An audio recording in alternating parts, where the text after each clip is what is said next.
I dag skal du lære at lave de her smukke Peyote Triangle hjerter. Jeg vil anbefale, at du lige ser Peyote Triangle tutorialen og prøver det, hvis du ikke har prøvet det før. Men ellers så starter vi med 3 perler på snoren, og vi tager en tur til igennem perlerne nedefra, sådan så at de looper sig. Så er tricket faktisk lige at tage en tur igennem den ene perle forneden, og så kommer der nemlig en lille trekant ud af det automatisk.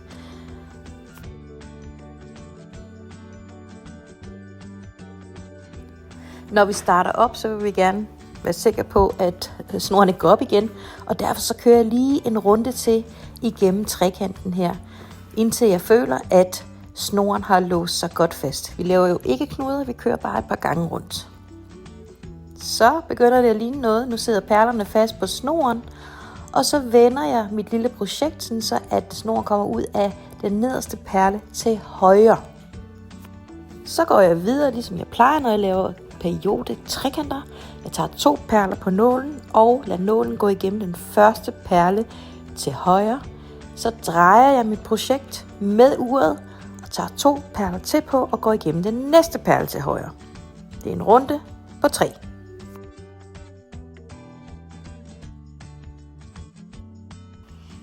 Så det er altså nummer 2 perle, vi starter op med, som jeg går igennem. Og så mangler vi den 3. i runden. Du kan lige dutte dem på plads, hvis de ikke sætter sig ordentligt. Vi skal lige have drejet vores projekt med uret, og så skal vi have 2 perler på en gang til.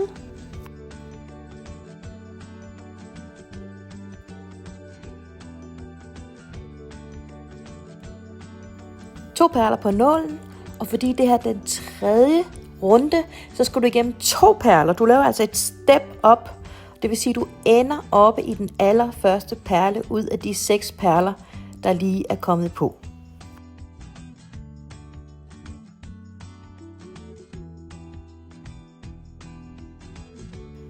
Vi skal en tur til rundt i trekanten. 2 perler på, og nålen op igennem den første perle, du kommer til. Nu er vi jo ved at udvide vores trekant, og derfor skal vi nu have en enkelt perle ind og ligge i det hul, der er, inden vi kommer ud til den næste ben. Husk at dreje mod højre.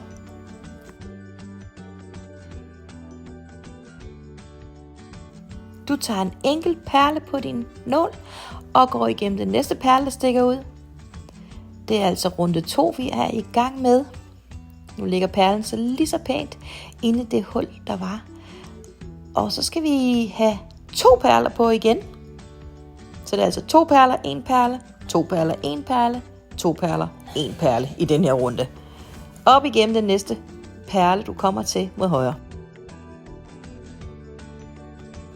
Du sørger for at trække godt i snoren. Hvis du bruger fireline, ligesom mig, som snoren hedder, så kan man altså ikke rive den over. Og perlerne er også rimelig robuste. Du tager en enkelt perle til, vi har drejet mod højre, og så går du op igennem det 3. ben. Så det er altså runde 3, vi skal til nu. Og det vil sige, at vi skal have 2 perler på vores nål.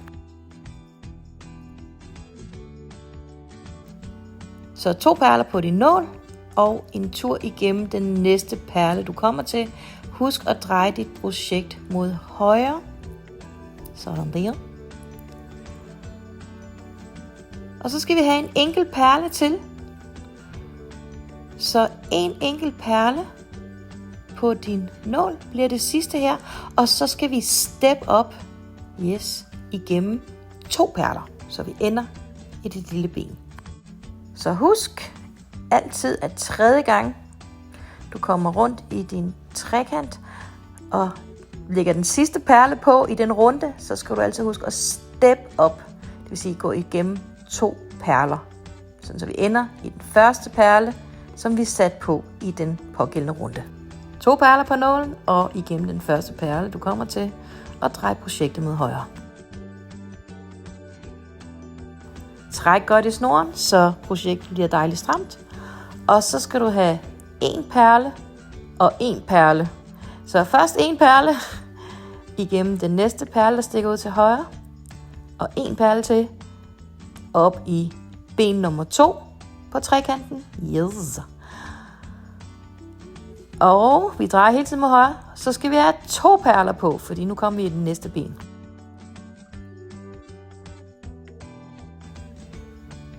Så du trækker snoren, og så tager du en perle og går igennem den første perle, ligesom mellem de 2 ben, du kan se, der stikker ud.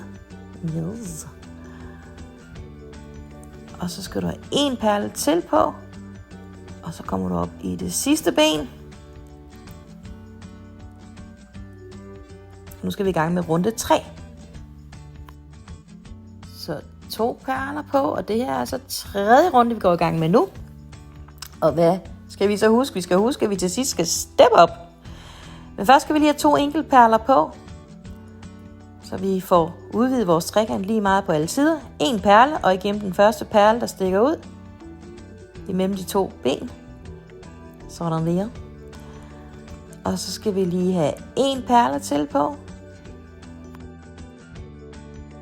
Og så kommer vi til vores step up, det vil sige igennem 2 perler. Så vi ender igennem den første perle, vi satte på. Eller i hvert fald den første af de 2 perler, vi satte på samtidig.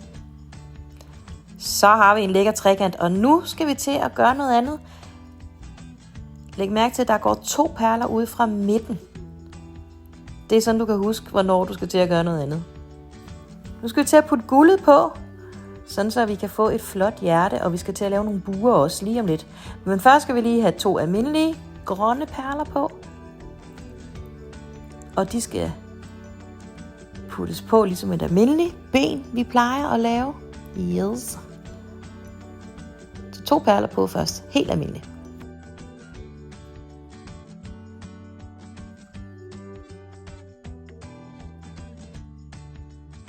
Og så skal vi have en almindelig grøn perle på.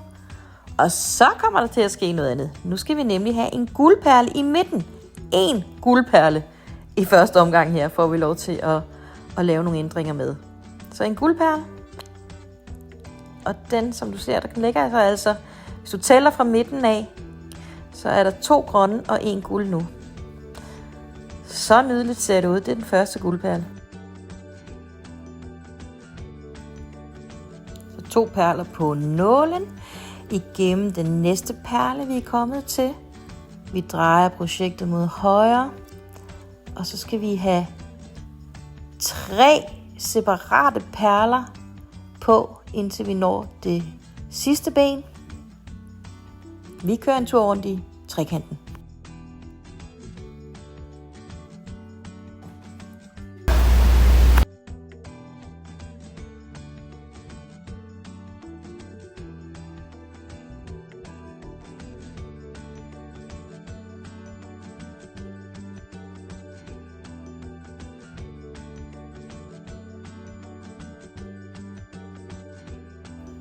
Det er 3. runde det her, vi skal til nu. Og vi gør ligesom før. Vi mangler lige 3 enkeltperler og et step up, sådan så at vi ender oppe i ben nummer 1.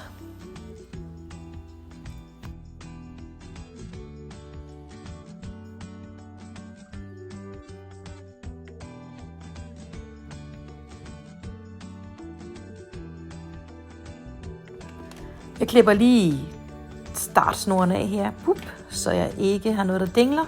Og nu bliver det spændende. Nu skal vi noget andet, end vi plejer. Nu skal vi kun have 1 perle på. Og det er en guldperle. Normalt har vi jo 2 perler, når vi starter op på en ny runde. Og så sker der det, at jeg har fået dummet mig, da jeg lavede den her tutorial, og kom til at slette en lille bid. Men det du skal gøre, det er, at vi har lige puttet en guldperle på ude i det ene hjørne. Så skal du sætte en enkelt grøn på. Og så skal du sætte en enkelt guld på. Og så skal du sætte en enkelt guld på. Og en enkelt grøn på.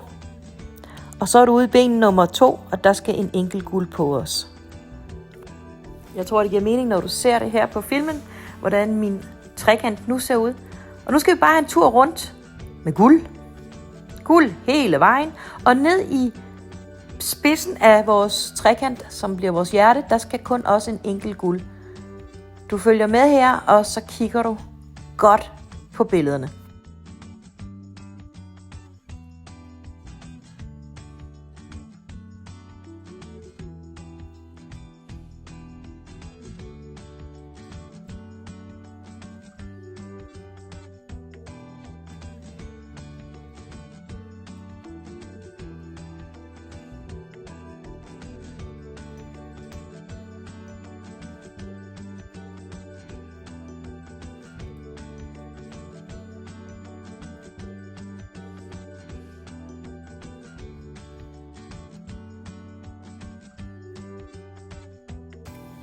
Jeg går igennem 2 perler til sidst, selvom det ser lidt anderledes ud, end det plejer.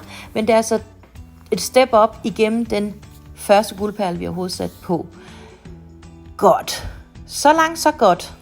Nu skal vi til at lave buerne, og du tager en guldperle, og så går du igennem den første grønne perle, der stikker ud. Og så tager du en guldperle til, og går igennem den næste guldperle, du møder. Og så skal vi over på den anden side af de der midterguldperler, så du går lige igennem 2 guldperler.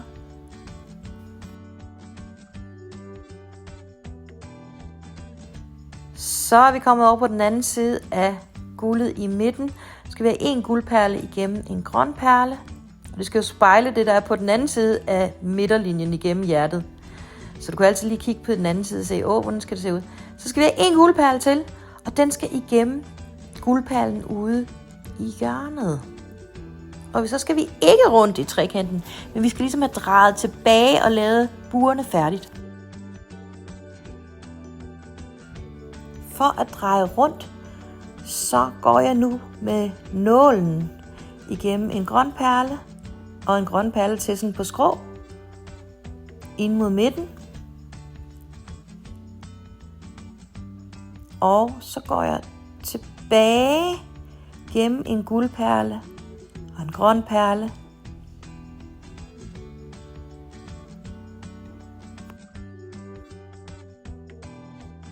Jeg vender lige hjertet rundt, så jeg syr mod venstre, og så går jeg igennem 2 guldperler.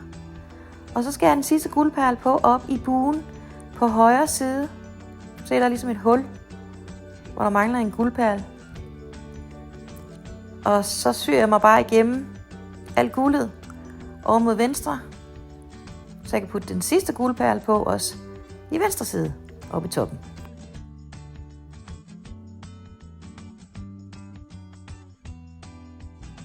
Så skal vi bare den sidste guldperle på. Og jeg har eksperimenteret med at putte flere guldperler på, men jeg synes ikke, at buerne bliver pænere af det. Så jeg synes, det her er det ultimative mønster. Sidste guldperle på, og ved du hvad? Så skal vi bare have afsluttet vores snor. Og det gør vi ved at sy lidt på kryds og tværs ind igennem perlerne, så vi om lidt kan klippe den af. Og det, der bare er vigtigt, det er, at du får syet både frem og tilbage, sådan så at snoren krydser sig selv. Fordi så låser den sig fast, og så er det ikke nødvendigt at bruge knuder.